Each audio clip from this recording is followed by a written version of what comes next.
రంగారెడ్డి జిల్లా బహదూర్గూడ భూ వివాదం రాజకీయంగా వేడెక్కుతోంది. బహదూర్గూడ గ్రామ రైతులను మాజీ మంత్రి Sabitha Indra Reddy, Rajendranagar BRS party in-charge Karthik Reddy పరామర్శించారు.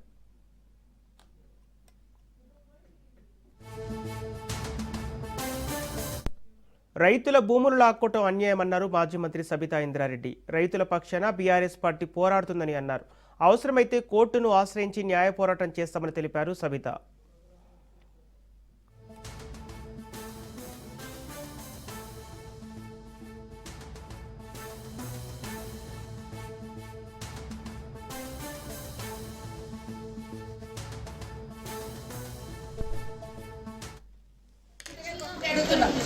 ఈరోజు వీళ్ళందరూ కూడా తాతలు నిన్న చరిత్ర చెప్తుండే నాకు మేమేమంది అన్నదమ్ములకు మా అన్న చనిపోతే నేను ఇట్లా కలకలే మరి వీళ్ళందరూ కూడా చూసుకుంటే కలకలే ఇదల్లాగా ఎగిరిపోతే ఎక్కడ బతుకుతారు.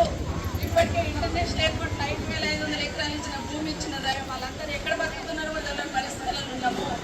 ఏం చేసుకొని బతుకుతున్నారో కూడా తెలియదు. కనీసం మీరు పొజిషన్లో ఉన్నారు, మీరు అక్కడ పోరాటం చేస్తున్నారు. ముందు మీ దగ్గర వచ్చి మాట్లాడాలి. ముందు మీ దగ్గరికి వచ్చి మాట్లాడతారా లేకపోతే జబర్దస్త్లో రాత్రి మిమ్మల్ని అందరినీ పక్క తోపేసి జబర్దస్త్లో తీసుకుంటారు? ఇదెక్కడ న్యాయం? ఇదెక్కడ న్యాయం అన్నా? ఊరేసడానికి కనీసం ఊరేస్తున్నప్పుడు అని అడుగుతారు నీకేమన్నా కోరిక ఉందా అని. అంతకన్నా అధ్వానమా?